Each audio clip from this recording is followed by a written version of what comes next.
Counter कहाँ है, जवाब कहाँ है? काएं करना बंद कर दे कौवे की तरह, ये रहा जवाब।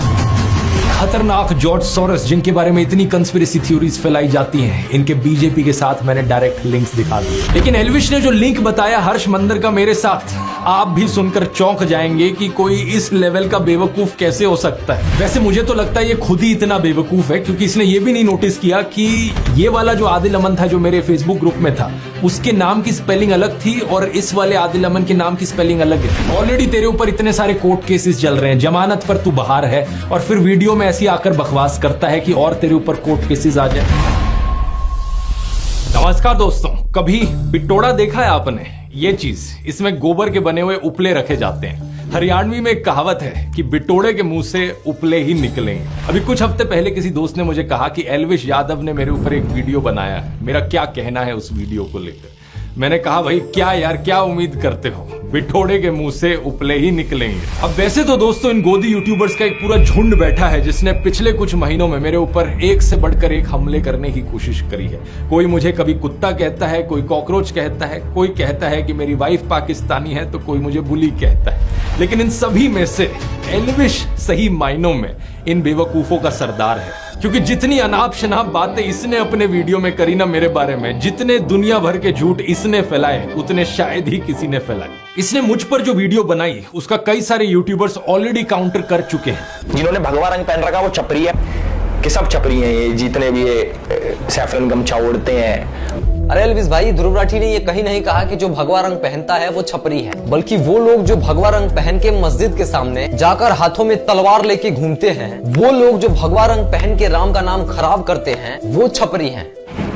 इसे बोलते हैं भाई साहब ब्रेन वॉशिंग। किस चीज का सिस्टम है? बच्चे बिगाड़ने का, गैम्बलिंग ऐप प्रमोट करने का, या फिर भांग पीकर वीडियो बनाने का, बियर पीकर वीडियो बनाने का, माहौल खराब करने का? आखिर किस चीज का सिस्टम? किसी भी चीज को यहाँ से वहां जोड़ दिया, कभी बोला कुछ, दिखाया कुछ, कभी तो बोलना ही नहीं आया ढंग से। हर्ष मंदार कह लो या फिर हर्ष मंदर कह लो, जो भी है। तो this is an interview of Harmandar Singh. Harmandar Singh Harsh Mandar नहीं है, इज अ डिफरेंट गाय। अब जस्ट बिकॉज उनके नाम सिमिलर हैं तो इसने उन्हीं का आर्टिकल दिखा दिया, मतलब हद होती है यार। अब इस बात का कोई प्रूफ अवेलेबल नहीं है कि हर्ष मंदर और ध्रुव राठी डायरेक्टली कनेक्टेड हैं, लेकिन एक स्पेकुलेशन के आधार पे और एक कॉन्स्पिरेसी थ्योरी के आधार पे इस बात को इतने कॉन्फिडेंस से बता दिया जाता है। जो व्यक्ति गाली देता था वो व्यक्ति ने इस वीडियो में गाली नहीं दी, खुद ही बोल रहा है नहीं दे पाऊंगा। क्यों? क्योंकि इस व्यक्ति ने सुधारा है उसको। ये है पढ़े लिखे यूट्यूबर्स का फर्क। जब छपरियों का सरदार गाली देना बंद कर सकता है इस व्यक्ति के वीडियो की वजह से, तो फिर इसके जो गुलाम हैं वो क्यों नहीं गाली देना बंद करेंगे? इतनी बेइज्जती होने के बाद भी एल्विश का मन नहीं भरा, मुझसे कहने लगा कि काउंटर दो। कहाँ है काउंटर, कहाँ है काउंटर? काउंटर कहाँ है? काउंटर कहाँ है, जवाब कहाँ है? काएं करना बंद कर दे कौवे की तरह, ये रहा जवाब। बस एक चीज कहूंगा, विक्टिम कार्ड मत खेलियो इस वीडियो को देखने के बाद, रोना धोना नहीं चलेगा। पहले भी तू टीवी पर बहुत रोया। लोग मेरे को बोलते थे बीजेपी का दल्ला है। हमारे ध्रुव भाई को एंटी नेशनल्स में इतना इंटरेस्ट क्यों है? करने को कोई कुछ भी कर सकता है, पर इंसान कितना पागल होगा। बीजेपी की एक बड़ी पॉपुलर स्ट्रैटेजी है, आपने भी नोटिस किया होगा दोस्तों, कि जो भी इंसान बीजेपी की आलोचना करता है, ये बीजेपी वाले उसे एंटी नेशनल घोषित करते फिरते हैं। एल्विश ने भी यही किया कि ये इंसान एंटी नेशनल, वो एंटी नेशनल, फलाना एंटी नेशनल, ढिमकाना एंटी नेशनल। अब किसी तरीके से इन सभी लोगों के ध्रुव राठी से कनेक्शन जोड़ दो और इसे भी एंटी नेशनल घोषित कर दो। मैंने तो एंटी नेशनल घोषित कर दिया। आइए पॉइंट बाय पॉइंट देखते हैं कि इसने एग्जैक्टली क्या कहा था। इसने बात करी थी आदिल अमन नाम के एक आदमी की। साल 2020 के अंदर ध्रुव राठी ने एक फेसबुक ग्रुप बनाया जिसके अंदर वो एडमिन थे, और इस ग्रुप के अंदर बहुत सारे लोग थे। उसके अंदर एक इंपॉर्टेंट चेहरा था जिसका नाम है आदिल अमन।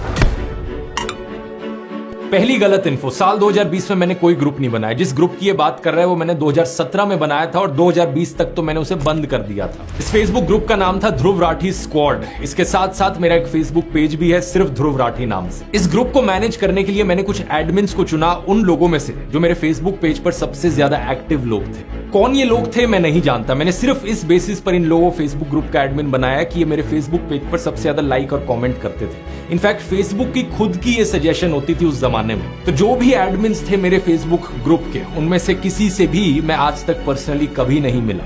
अब हुआ क्या कि इनमें से एक एडमिन आदिल अमन ने एक टाइम पर बड़े ही वायलेंट और एक्सट्रीमिस्ट टाइप के कमेंट्स किए, जिन्हें ऑब्वियसली मैं सपोर्ट नहीं करता। बाकी एडमिन्स ने वो कमेंट्स मुझे दिखाए और मैंने फिर इसे एडमिन की पोजीशन से हटा दिया। अब लॉजिकल सी बात है, मैं हमेशा नाथुराम गोडसे वाली ऐसी मानसिकता का विरोध करता हूं, लेकिन बाद में मैंने रियलाइज किया कि अगर इस तरीके से चलता रहा, इस ग्रुप में कोई कुछ भी लिखेगा, ब्लेम वहां मेरे ऊपर आएगा बाद में। इसलिए साल 2020-21 के अराउंड मैंने इस पूरे फेसबुक ग्रुप को ही शट डाउन कर दिया। अब 4 सालों बाद हमारी कहानी में एंट्री होती है इस बेवकूफ की, जो इस घटना को लेकर एक स्कैंडल बनाने की कोशिश करता है। ये अपनी इमेजिनरी कहानियां बनाता है कि आदिल और मैं तो जिगरी दोस्त हैं। अगर ध्रुव भाई ये वीडियो देख रहे हैं तो भाई के चेहरे पे मुस्कुराहट आ गई होगी, क्योंकि पुराने साथी हैं, आम आदमी पार्टी में साथ में काम करते थे।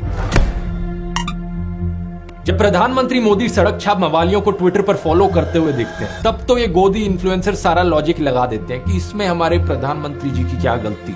उन्हें क्या पता था कि ये इंसान ऐसी अभद्र भाषा का इस्तेमाल कर सकता है। याद है ना निखिल नाम का एक ट्विटर यूजर जिसने गर्व से कहा था कि प्रधानमंत्री मोदी उसे फॉलो करते हैं। इसने किस तरीके से एक महिला पत्रकार की मौत पर जश्न मनाया था, उनको गालियां दी थी। और प्लीज प्रधानमंत्री से रिक्वेस्ट कीजिए कि वो इस तरह के लोगों को फॉलो ना करें। कोई नहीं मिलता उनको हिंदुस्तान में तो मुझे फॉलो कर लें। लेकिन ये इकलौता ऐसा केस नहीं है। ये बीजेपी 2016 पेज जिसने जर्नलिस्ट स्वाति चतुर्वेदी के खिलाफ बहुत ही भद्दी भाषा लिखी, इसे भी नरेंद्र मोदी फॉलो कर रहे थे। बीजेपी 2014 अवनीश चौबे, कुल आदित्य, महावीर एम जैसे कितने और ऐसे थ्रेटनिंग और अब्यूजिव हैंडल्स हैं जिन्हें प्रधानमंत्री फॉलो कर रहे थे। इतना ही नहीं, प्रधानमंत्री मोदी ने तो अंकित जैन, सुरेश नखवा, तेजिंदर बग्गा जैसे कुछ हिंसक गालीबाज ट्रोल्स को अपने ऑफिशियल रेजिडेंस पर पोस्ट भी किया था। क्या पहले चेक नहीं कर सकते थे कि ये कैसे लोग हैं? ऑनलाइन से अब ऑफलाइन पर आ जाए तो आसाराम बलात्कार के लिए कॉन्विक्ट हुआ, यहाँ नरेंद्र मोदी उसे माला पहनाते हुए और उसके पैर छूते हुए दिख रहे हैं। जीवन में जब कोई नहीं जानता था, उस समय से बापू के आशीर्वाद मुझे मिलते रहे हैं। इस ट्वीट और इस फेसबुक पोस्ट में प्रधानमंत्री मोदी गुरमीत राम रहीम की प्रशंसा करते हुए दिख रहे हैं। वही गुरमीत राम रहीम जिसे मर्डर और रेप जैसे केसेस में दोषी पाया गया है। इस फोटो में हरियाणा के पूर्व मुख्यमंत्री गुरमीत राम रहीम के साथ बैठे हुए दिख रहे हैं। 2017 के इस न्यूज आर्टिकल को देखिए। मध्य प्रदेश की एंटी टेररिस्ट स्क्वाड ने भोपाल, ग्वालियर, जबलपुर और सतना में 11 लोगों को गिरफ्तार किया। इन पर आरोप था कि ये पाकिस्तान की ISI के लिए जासूसी कर रहे थे। अब आज तक की ये हेडलाइन देखिए। ये जो गले में बीजेपी का पट्टा डाले हुए और टी-शर्ट पर मोदी लिखवाए हुए दिख रहा है, ये है ध्रुव सक्सेना। यहाँ इसकी फोटो देखिए मध्य प्रदेश के पूर्व मुख्यमंत्री शिवराज सिंह चौहान के साथ। कि भारतीय जनता पार्टी विश्व की पहली राजनीतिक पार्टी जिसके ऊपर एक ठप्पा लग चुका है कि यह एक ISI सर्टिफाइड पार्टी बन चुकी है। कम से कम 3 शख्स इन 11 में से सीधा तरीके से भारतीय जनता पार्टी के साथ जुड़े हुए। अलेजिड आतंकवादियों के बीजेपी से सिर्फ 1-2 ऐसे कनेक्शन नहीं है, ढेर सारे हैं। 2022 के इस न्यूज आर्टिकल को देखिए। जम्मू के रियासी में पकड़े गए आतंकियों में से एक तालिब हुसैन जम्मू एंड कश्मीर बीजेपी के माइनॉरिटी मोर्चा IT सेल का फॉर्मर चीफ निकला। बीजेपी ने कहा कि ये केवल 18 दिन तक बीजेपी का सदस्य रहा था। नासिर और जुनैद की किलिंग का अक्यूज मोनू मानेसर इस फोटो में अनुराग ठाकुर के साथ, यहाँ लेट अरुण जेटली के साथ और यहाँ होम मिनिस्टर अमित शाह के साथ। इस फोटो में प्रधानमंत्री मोदी पूर्व बीजेपी सांसद प्रज्ञा ठाकुर के साथ दिख रहे हैं, जो 2008 के मालेगांव बॉम्ब ब्लास्ट की एक अक्यूज है। बीजेपी नेताओं की एक्सट्रीमिस्ट टेंडेंसीज में डायरेक्ट इन्वॉल्वमेंट या इनडायरेक्ट एसोसिएशन के ये सब एग्जांपल्स तो बस ट्रेलर हैं। अगर मैं पूरी लिस्ट बनाने लग जाऊं तो यहाँ 3 घंटे की फिल्म बन जाएगी। बाबू बजरंगी का स्टिंग ऑपरेशन, यशवंत शिंदे का एफिडेविट, प्रज्वल रेवन्ना, आशीष मिश्रा, अनुराग ठाकुर, यति नरसिंह सरस्वती, सूरजपाल अमू, सुरेश चव्हाण के लिस्ट चलती ही जाती है। कोई कहता है गोली मारो, कोई लिंचिंग के लिए दोषी पाए गए लोगों को मालाएं पहनाता है, कोई बलात्कारियों को संस्कारी ब्राह्मण बताता है, तो कोई मुसलमानों के खिलाफ जेनोसाइड की बात करता है। क्या एल्विश में हिम्मत है इन सब केसेस पर बोलने की? एल्विश, मुझे पक्का पता है तू इस वीडियो को देख रहा होगा। सीधा तुझसे बोलना चाहूंगा, अगर तुझ में 1% भी हिम्मत है तो बीजेपी से काउंटर मांग कर दिखा दे। कहां है काउंटर, कहां है काउंटर? ये जो काएं करे जा रहा था ना मेरे साथ, बीजेपी के साथ करके दिखा। नहीं कर पाएगा, क्योंकि मुझे पता है तेरे जैसे सत्ता के चाटुकार पूरी जिंदगी ऐसी हिम्मत नहीं जुटा पाएंगे। मेरे खिलाफ बोलना आसान है क्योंकि पता है सरकार पीछे से कुछ कहेगी नहीं और बड़े यूट्यूबर को टारगेट करके व्यूज मिलेंगे, कंट्रोवर्सी होगी, पब्लिसिटी मिलेगी। पता है तुझ जैसे गोदी यूट्यूबर्स की सबसे बड़ी प्रॉब्लम क्या है? तुझ जैसे लोगों को लगता है कि कंट्रोवर्सी क्रिएट करके व्यूज आएंगे और इसी तरीके से फॉलोअर्स बटोरे जा सकते हैं, इसी तरीके से यूट्यूब पर करियर बनाया जा सकता है। लेकिन तेरे जैसे एक और यूट्यूबर को मैंने पहले भी कहा था कि कंट्रोवर्सी करके एक सस्टेनेबल यूट्यूब करियर बनाना पॉसिबल नहीं है।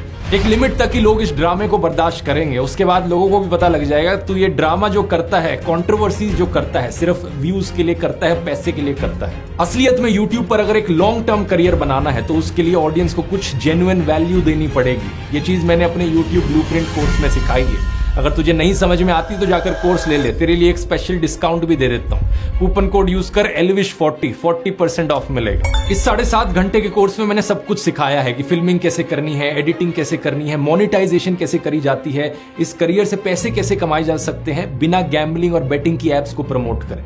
ये भी तेरे लिए सीखना बहुत जरूरी है, क्योंकि जो अभी तेरा बिजनेस मॉडल है ना कि कंट्रोवर्सी करके व्यूज इकट्ठे करो और फिर इन गैम्बलिंग एप्स को प्रमोट करो, ये देश के यूथ का फ्यूचर बर्बाद कर रहा है। इस कोर्स में मैंने ढेर सारे और तरीके बताए हैं पैसे कमाने के, और सबसे इंपॉर्टेंट चीज सेकंड चैप्टर में बात करी है अपनी नीश कैसे चुननी है, अपनी स्किल्स और अपने पैशन के बल पर एक यूनिक यूट्यूब चैनल कैसे बनाना है। अब दोस्तों वैसे मुझे पता नहीं एल्विश यादव में कितनी स्किल्स हैं, तो इसका तो छोड़ो, लेकिन अगर आपको इंटरेस्ट है तो आप जरूर elvish40 कूपन कोड यूज कर सकते हो जाकर। जितने भी लोगों ने कोर्स लिया है उन्हें ये बेहद यूजफुल लगा है, और पिछले 10 सालों में यूट्यूब के करियर में मैंने जो भी कुछ सीखा है वो मैंने आपको इसमें सिखाया है। इस QR कोड को स्कैन कर सकते हैं या लिंक नीचे डिस्क्रिप्शन में भी मिल जाएगा। टॉपिक पर वापस आए तो आगे बंदा बात करता है जॉर्ज सोरस की। तो हर्ष मंदार है वो जॉर्ज सोरस के साथ काम करता है, जिसने 8,000 करोड़ की फंडिंग दे रखी है मोदी जैसे राष्ट्रवादी पीएम को हटाने के लिए और सरकार गिराने के लिए। ये जॉर्ज सोरस वाला प्रोपेगेंडा आपने जरूर व्हाट्सएप यूनिवर्सिटी पर कभी ना कभी देखा होगा। इसमें illuminati, new world order, Pakistan, China, America, वामपंथी, JNU, toolkit gang, Khan market gang, Congress वगैरह इन सब की साथ में बात करी जाती है। एक बिल्कुल खिचड़ी बना दी जाती है इन सब बड़े बड़े वर्ड्स की, और ये खिचड़ी मोदी भक्तों को खिलाई जाती है गुड मॉर्निंग मैसेज के साथ व्हाट्सएप पर। एल्विश अपने वीडियो में बार बार कहता है कि गूगल कर लो, गूगल कर लो, तो आइए गूगल करके देखते हैं कि कौन है ये जॉर्ज सोरस। जॉर्ज सोरस एक हंगेरियन अमेरिकन बिलियनियर है, और वे एक investor, hedge fund manager, short seller और फिलेंथ्रोपिस्ट है। बहुत सारे बड़े बड़े शब्द हैं, मैं जानता हूं एल्विश को हजम नहीं हुए होंगे, तो उसने सीधा व्हाट्सएप खोला और देखा कि व्हाट्सएप पर जो लिखा है वो बता देता हूं। 1992 में इन्होंने अपनी शॉर्ट सेलिंग से बैंक ऑफ इंग्लैंड को हिला दिया था, $1 बिलियन का प्रॉफिट कमाया था। 1997 में इन्होंने थाईलैंड और मलेशिया की करेंसीज को शॉर्ट कर दिया था, जिसकी वजह से एक फाइनेंशियल क्राइसिस देखने को मिली थी। उसी साल इन्होंने दी अटलांटिक में एक आर्टिकल लिखा था जिसमें इन्होंने कहा कि वैसे तो मैंने फाइनेंशियल मार्केट्स में छप्पर फाड़ कमाई की है, लेकिन अब मुझे लगता है कि लेसे फेयर कैपिटलिज्म, यानी जहां कोई रेगुलेशंस ना हो, ऐसा कैपिटलिज्म एक खतरा है ओपन सोसाइटी के लिए। ओपन सोसाइटी का मतलब है एक ऐसी दुनिया जहां डेमोक्रेटिक गवर्नेंस हो, फ्रीडम ऑफ एक्सप्रेशन हो और इंडिविजुअल राइट्स के लिए रिस्पेक्ट की जाए। ऐसी सोसाइटी बनाने के लिए इन्होंने दुनिया के 100 देशों में अपनी ओपन सोसाइटी फाउंडेशन बनाई। इस ओपन सोसाइटी फाउंडेशन ने इंडिया में अपने कदम रखे साल 1999 में, जब अटल बिहारी वाजपेयी हमारे देश के प्रधानमंत्री थे। इनिशियली ये इंडियन इंस्टीट्यूशंस में स्टडी और रिसर्च के लिए स्टूडेंट्स को फेलोशिप्स और स्कॉलरशिप्स देते थे। ये सिर्फ साल 2014 में ही था कि इन्होंने अपना India specific grant making program शुरू किया। इसके तहत इन्होंने अलग अलग सेक्टर्स में काम करने वाली लोकल ऑर्गेनाइजेशंस को सपोर्ट किया, जैसे कि साइको सोशल डिसेबिलिटीज वाले लोगों के लिए community living, public services, rights को स्ट्रेंथन करना, justice system reforms, medicine access. इनके सोशल इंपैक्ट इन्वेस्टमेंट्स ने 2 वेंचर्स को फंड किया है, नियो ग्रोथ और कैपिटल फ्लोट। इन दोनों वेंचर्स ने इंडिया के 40,000 से ज्यादा छोटे बिजनेसेस को $300 मिलियन की अफोर्डेबल फाइनेंसिंग दी है। जैसे कि 2017 का ये न्यूज आर्टिकल देखिए, कैपिटल फ्लोट फाइनेंशियल ईयर 2018 में 5,000 करोड़ के लोन्स डिसबर्स करेगी स्मॉल और माइक्रो बिजनेसेस को। 2022 में कैपिटल फ्लोट का नाम हो गया एक्सियो। थोड़ा और गूगल करोगे तो पता चलेगा कि इस कंपनी के फाउंडर्स कौन हैं, गौरव हिंदुजा और शशांक ऋष्यश्रिंग, जिन्होंने स्टैनफोर्ड यूनिवर्सिटी से अपनी MBA की है। और गौरव हिंदुजा के बारे में अगर आप गूगल करोगे तो इनका ट्विटर अकाउंट सामने आएगा, जिसमें इनके वेरीफाइड फॉलोअर्स में आप देख सकते हो बीजेपी के नेता कपिल मिश्रा। फिर शशांक का नाम गूगल करो, शशांक की शादी के बारे में ये न्यूज आर्टिकल सामने आएगा। देखिए यहाँ कौन गेस्ट आए थे इस शादी को अटेंड करने। मुकेश अंबानी की मदर कोकिलाबेन अंबानी, बीजेपी नेता लाल कृष्ण आडवाणी और बीजेपी नेता देवेंद्र फडणवीस। तो ये एलिजिडली खतरनाक जॉर्ज सोरस, जिनके बारे में इतनी कंस्पिरेसी थ्योरीज फैलाई जाती हैं, इनके बीजेपी के साथ मैंने डायरेक्ट लिंक्स दिखा दिए। लेकिन व्हाट्सएप पर झूठी खबरें क्या फैलाएंगे ये लोग कि भाई मुझे जॉर्ज सोरस से फंडिंग आती है। इंडियन एक्सप्रेस की एक इन्वेस्टिगेशन से पता चला कि जॉर्ज सोरोस की ओपन सोसाइटी फाउंडेशन के वर्ल्ड वाइड 68 ऐसे प्रोजेक्ट्स हैं जिनकी फंडिंग होती है यूएन डेमोक्रेसी फंड से, और इंडिया इस यूनाइटेड नेशंस डेमोक्रेसी फंड में 4th हाईएस्ट कंट्रीब्यूटर है। इसका मतलब समझ रहे हो दोस्तों, इनडायरेक्टली जॉर्ज सोरोस की फंडिंग करती है मोदी सरकार। इन्हीं जॉर्ज सोरोस ने चाइना के जी जिनपिंग के बारे में कहा कि चाइना के प्रेसिडेंट ओपन सोसाइटीज के लिए सबसे खतरनाक ओपोनेंट है। इन्होंने इंटरनेशनल कम्युनिटी को यह कहा है कि चाइना की हाईटेक कंपनीज पर क्रैक डाउन किया जाए। इन्होंने चाइना के बेल्ट एंड रोड इनिशिएटिव की भी सख्त आलोचना की थी। इतना ही नहीं, 2017 में पाकिस्तान ने ओपन सोसाइटी फाउंडेशन की पाकिस्तान ब्रांच को बंद करने का आदेश दिया था। तो जिस जॉर्ज सोरोस को ये लोग विलन बनाने की कोशिश करते हैं, वो तो ओपनली चाइना और पाकिस्तान के खिलाफ बोलते हैं। इतना ही नहीं, इन्होंने अमेरिका में रेसिज्म को खत्म करने के लिए भी एफर्ट्स किए हैं। इन्होंने इनकम इनइक्वालिटी के खिलाफ भी आवाज उठाई है। कुछ और अमीर लोगों के साथ मिलकर इन्होंने अमेरिकन गवर्नमेंट को एक लेटर भी लिखा था जिसमें कहा कि मिडिल क्लास और गरीब लोगों के बजाय अमीरों से टैक्स वसूला जाए। इन्होंने कहा कि हमारे जैसे अमीर लोग जिनके पास $50 मिलियन से भी ज्यादा पैसा है, इनके ऊपर 2 से 3% का वेल्थ टैक्स लगाया जाना चाहिए। तो ओवरऑल आप देख सकते हैं कि जॉर्ज सोरोस चाइना के ओपनली खिलाफ बोलते हैं, पाकिस्तान को इनसे तकलीफ है, अमेरिका में रेसिज्म और इनकम इनइक्वालिटी का ये विरोध करते हैं, अनरेगुलेटेड कैपिटलिज्म के खतरों पर ये बात करते हैं। इंडिया में स्टूडेंट्स को फेलोशिप दी है इन्होंने, फार्मर्स को पैसा दिया है इनकी ऑर्गेनाइजेशन ने, 40,000 से ज्यादा स्मॉल बिजनेसेस को इजी लोन्स प्रोवाइड करवाए हैं। फ्रेशवर्क्स जैसी इंडिया की कई स्टार्टअप्स में इनकी इन्वेस्टमेंट है,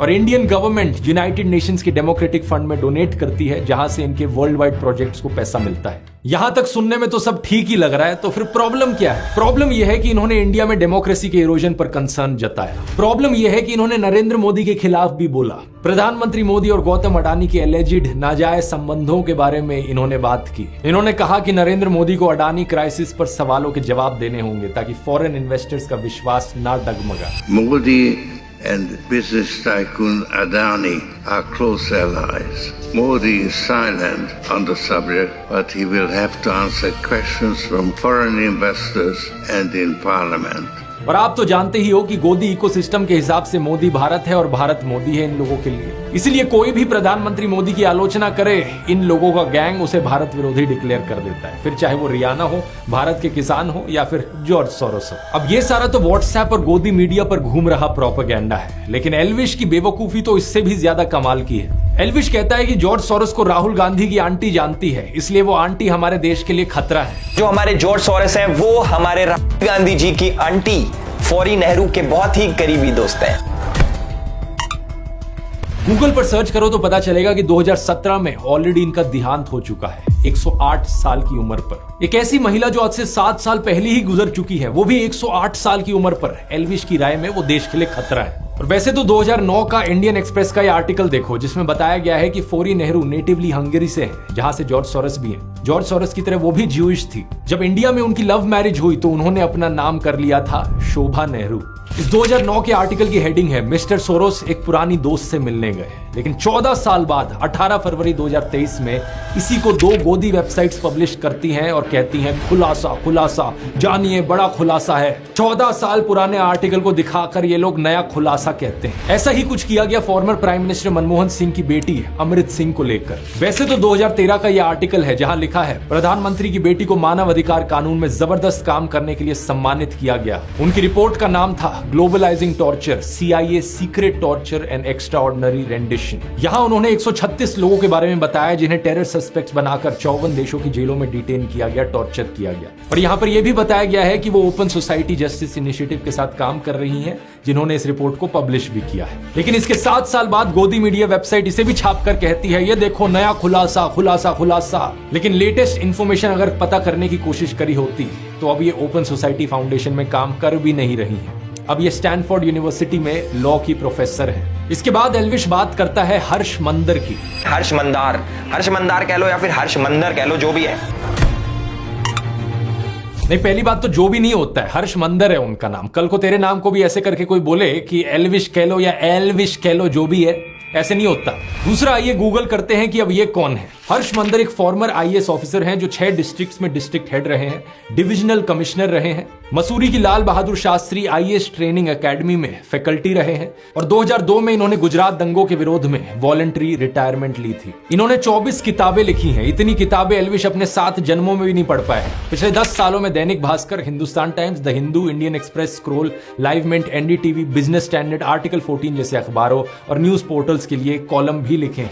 श्याम बेनेगल की फिल्म समर इनकी लिखी हुई 2 कहानियों पर बेस्ड है। इन्होंने बहुत से कॉलेज यूनिवर्सिटीज में लेक्चर लिए हैं, जैसे कि IIM Ahmedabad, NALSA university of law, MIT, Boston, university of California, institute of development studies. 2010 से 2012 तक ये यूपीए सरकार द्वारा बनाए गए नेशनल एडवाइजरी काउंसिल के मेंबर थे। कई इंपॉर्टेंट बिल्स ड्राफ्ट करने में इनका योगदान रहा है, जैसे कि right to information, right to education, food security bill, child labour abolition. इन्होंने लिंचिंग्स के विरोध में कारवाए मोहब्बत कैंपेन चलाया और इन्हें इनके काम के लिए बहुत सारे अवार्ड्स मिले हैं, जैसे कि MA Thomas National Human Rights Award 2002, क्रिस्टी हार्मनी अवार्ड 2012 या क्वेड मिलेथ अवार्ड 2020। लेकिन इस अनपढ़ बेवकूफ एल्विश के अनुसार ये भी एंटी नेशनल है। आप पूछोगे क्यों? क्योंकि इन्होंने जॉर्ज सोरस की ओपन सोसाइटी फाउंडेशन के साथ काम किया है। वही हर्ष मंदार जो कि जॉर्ज सोरस के लिए काम करता है।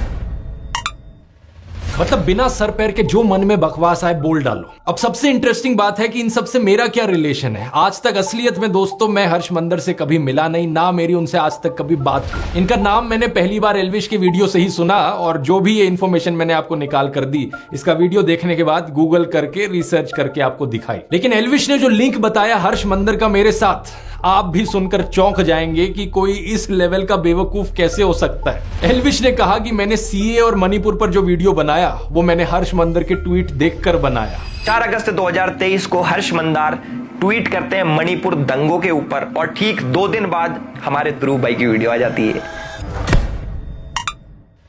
ये ट्वीट और वीडियो की टाइमिंग तो ऐसे दिखा रहा है जैसे कि बहुत बड़ा जासूस बन गया हो, लेकिन यहां पर भी इसने गलती करी। 14 दिसंबर 2019 को हर्ष मंदार CAA और NRC के ऊपर एक ट्वीट करता है और ठीक 3 दिन बाद यानी कि 17 दिसंबर 2019 को हमारे ध्रुव भाई as per the tool kit video बनाते हैं। उसके अंदर CAA का जिक्र होता है। असलियत में ये मेरा दूसरा वीडियो था CAA NRC के ऊपर। इससे 5 दिन पहले 12 दिसंबर को मैंने पहला वीडियो अपलोड किया था। टोटल में 3 वीडियोस मैंने बनाए थे। तीनों वीडियोस आज के दिन भी यूट्यूब पर अपलोडेड है। आप जाके इन तीनों में से इनके टाइम स्टैम्प्स देख सकते हो कि कब इन्हें अपलोड किया गया। तो पहली बात तो ये प्रूफ ही गलत है, और अगर ये सच भी होता तो इस तरीके से कनेक्शन दिखाना एक बहुत ही अजीबोगरीब चीज है। देश में कोई भी टॉपिक न्यूज में आता है तो ऑफकोर्स जो टॉप यूट्यूबर्स हैं उस पर वीडियोस बनाएंगे। मैं वीडियो बनाऊंगा उस चीज पर। दिसंबर 2019 में न्यूज चैनल्स पर, सोशल मीडिया पर इसकी बहुत चर्चा चल रही थी तो मैंने वीडियो बनाया। मेरे साथ साथ लाखों लोगों ने इस पर ट्वीट किए, फेसबुक पर पोस्ट किए। सेम चीज मणिपुर के लिए भी कही जा सकती है। जब मणिपुर का इशू चल रहा था तो मैंने उस पर वीडियो बनाया। अब लाखों लोगों के ट्वीट्स में से किसी एक इंसान को पकड़ लेना और कहना कि देखो इस इंसान के ट्वीट के बाद मैंने अपना वीडियो बनाया, भाई क्या लॉजिक है यार ये। और मणिपुर पर वो वीडियो बनाने का ख्याल मुझे इसलिए आया क्योंकि मणिपुर की ट्रैजिक क्लैशेस में उन 2 औरतों की वीडियो ने हर एक इंसान की आत्मा को झकझोर दिया था। हर एक इंसान जिसकी जमीन मरी नहीं हुई थी, जिसकी आत्मा बिकी नहीं हुई थी, उसने इस टॉपिक की बात करी है। लेकिन एल्विश जैसे सत्ता के चाटुकार का मुंह बिल्कुल बंद था मणिपुर जैसे इशू पर, और फिर कहता है कि मैं तो बड़ा नेशनलिस्ट हूं। हम तो भैया देश प्रेमी है खूब। अब हमें कुछ भी कह लो देश प्रेम हमारे अंदर भरा है। यहाँ पूरे शरीर में देश प्रेम भरा है। कुछ शर्म आती है तुझे या नहीं? रिसेंटली तुझसे नीट एग्जाम के बारे में पूछा गया तो तेरे मुंह में छाले पड़ गए, दांत दिखाकर हंसने लगा।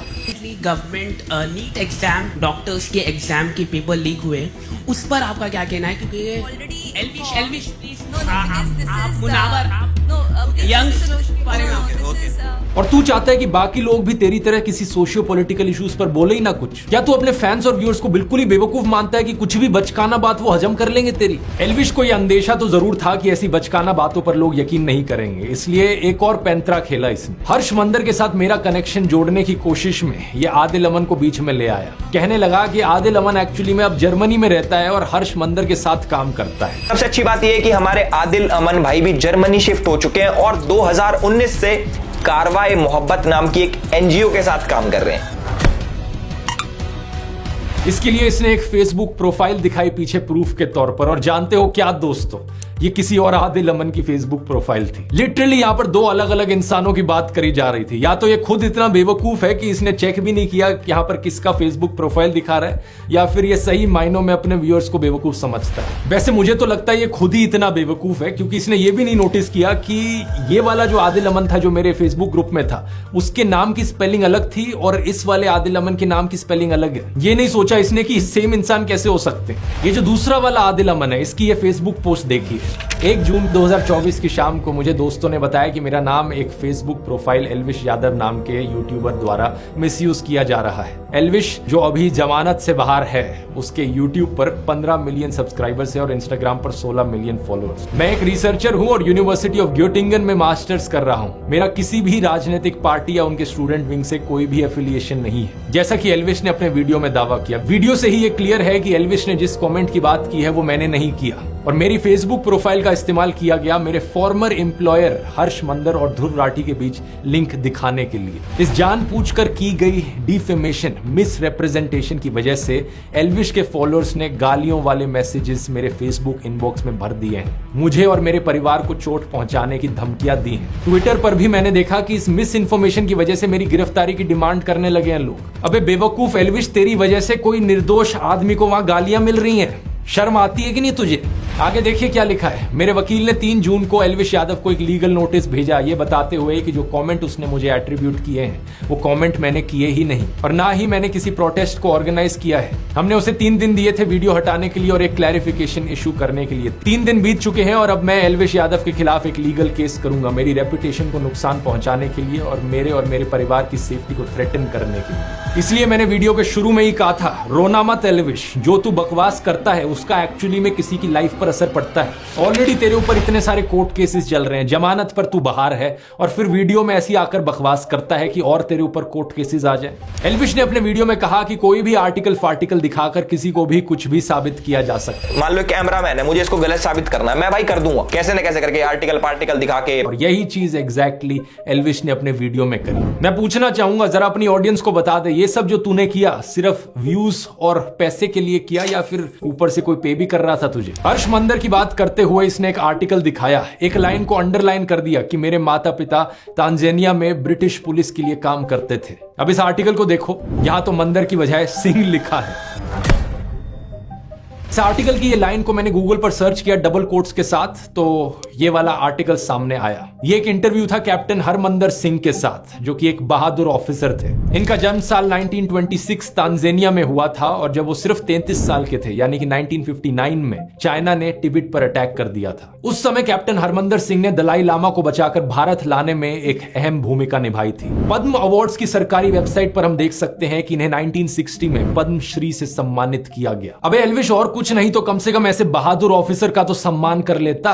माना कि तू अनपढ़ टाइप का है, लेकिन क्या इतना भी पढ़ना नहीं आता कि हर्ष मंदर और हरमंदर सिंह में डिफरेंशिएट कर सके? और वैसे मैं आपको बता दूं दोस्तों, हर्ष मंदर इन्हीं कैप्टन हरमंदर सिंह के बेटे हैं। यहां पर अगर हर्ष मंदर भी चाहे तो वो भी सीधा सीधा एल्विश के ऊपर डिफेमेशन का केस कर सकते हैं। इतना ही नहीं, former prime minister Manmohan Singh ji की बेटी अमृत सिंह के खिलाफ जो तूने झूठ फैलाया है वो भी केस कर सकती है तेरे ऊपर। और तो और मैं भी केस कर सकता हूं तेरे ऊपर डिफेमेशन का। मेरे लॉयर ने कहा कि जो भी तूने बकवास करी है इस वीडियो में वो सीधे तौर पर क्रिमिनल डिफेमेशन का केस बनता है। अगर ये सारे और केसेस कल को तेरे ऊपर हो गए तो फिर विक्टिम कार्ड मत खेलियो, मैंने पहले ही वार्न किया था इस वीडियो में। जितने फालतू के फर्जी लिंक्स एल्विश ने मेरे बनाने की कोशिश करी और लोगों के साथ, उससे सीधा कनेक्शन मैं इसका बना सकता हूं। एल्विश ने अपने एक वीडियो में अखिलेश यादव को सपोर्ट दिखाया था। वैसे हम तो भाई अखिलेश के सपोर्टर है भाई, यादव बिरादरी जिंदाबाद कर रखी है हमने पूरे यूपी में, तो भाई बताओ कि क्यों ना करें हम अखिलेश को सपोर्ट। अखिलेश यादव के अलायंस पार्टनर कौन है? राहुल गांधी। तो अगर ये राहुल गांधी को देशद्रोही ठहरा रहा था वहां पर अपने वीडियो में, तो ये खुद भी देशद्रोही हुआ। और दूसरी तरफ बीजेपी से भी तेरे इतने ही लिंक्स हैं, इतने सारे पॉलिटिशियंस के साथ जाकर तूने फोटो खिंचाई है, शो ऑफ किया है, अपना सपोर्ट जताने की कोशिश करी है। तो चाहे इस तरफ से हो चाहे उस तरफ से, तेरे भी फालतू के कैसे कनेक्शंस बनाए जा सकते हैं और तुझे भी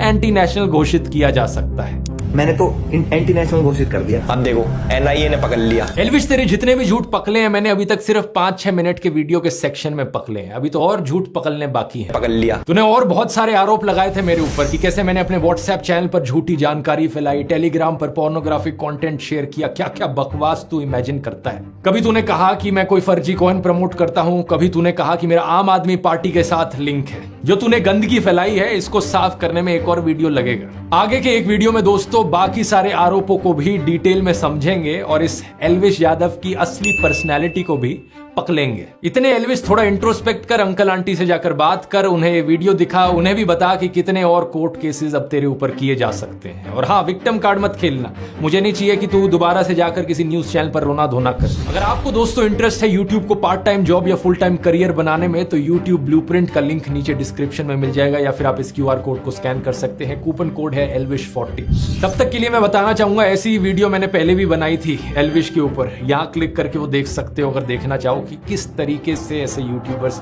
गंदगी फैलाते हैं समाज में। बहुत बहुत धन्यवाद।